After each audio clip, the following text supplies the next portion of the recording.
correction des exercices que je vous ai proposés pour la leçon du sens propre et sens figuré. Donc maintenant, on va corriger, relier le sens figuré au sens propre qui lui correspond. La première colonne destinée à plusieurs expressions dans lesquelles on a employé les mots au sens figuré.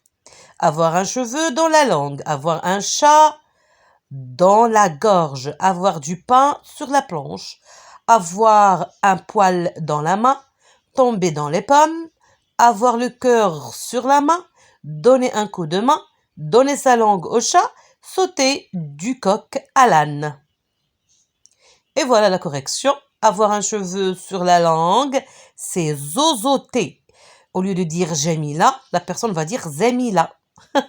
Avoir un chat dans la gorge, ça veut dire être enroué. Avoir du pain sur la planche, ça veut dire avoir beaucoup de travail. Avoir un poil dans la main, être paresseux. Tomber dans les pommes, ça signifie quoi? Bien sûr, s'évanouir. Avoir le cœur sur la main, être très généreux. Donner un coup de main, ça veut dire aider quelqu'un. Donner sa langue au chat, ne pas trouver la réponse à une devinette. Sauter du coq à l'âne, ça signifie changer brusquement de sujet. Entendre une mouche voler, c'est ne pas entendre un bruit. Ces expressions, vous devez les apprendre. Elles vont certainement vous servir et vous aider lors de la communication. Le sens figuré, c'est une image. On essaye d'imaginer la situation pour mieux comprendre. Lorsque j'ai dit avoir un cheveu sur la langue, donc lorsqu'on a un cheveu, ça dérange. Donc la personne qui va parler, bien sûr, elle ne va pas parler tranquillement. Avoir un chat dans la gorge, on ne peut pas parler tranquillement. Ça veut dire on a la voix enrouée. C'est clair? Du pain sur la planche, lorsqu'on a du pain, des miettes de pain sur la planche, bien sûr, on doit la nettoyer. Donc, on a beaucoup de travail. Ainsi de suite. Avoir un poil dans la main et ne pas l'enlever, ça signifie qu'on est paresseux. Ainsi de suite. Passons à l'exercice suivant. Indique si le mot souligné est au sens propre ou au sens figuré. La poule couve. Le verbe couver ici, c'est le sens propre, bien sûr. Et après, lorsqu'on passe à cet enfant couve une grippe, sens figuré. Le feu couve sous la cendre, bien sûr, sens figuré. Nous aurons des nouvelles fraîches de nos amis partis en Guadeloupe. Là, on a le sens figuré, bien sûr.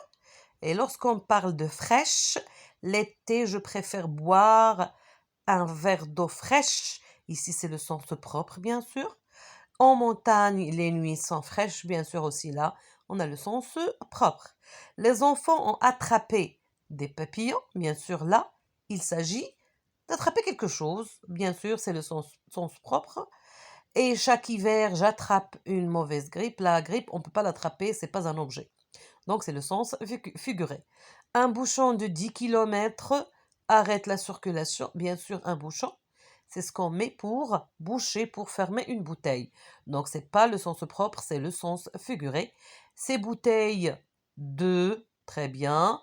Comment? Voilà, c'est le sens propre. Cet homme a des soucis. Il a l'air sombre. Voilà, c'est le sens figuré. La pièce est sombre, ça veut dire noir, d'accord? Allumons la lumière, c'est le sens propre. Voilà, je crois que c'est très clair. On passe à la dernière consigne. On tourne l'expression avec l'explication qui correspond. Se creuser la tête, ça veut dire réfléchir profondément, c'est pas se faire opérer du cerveau.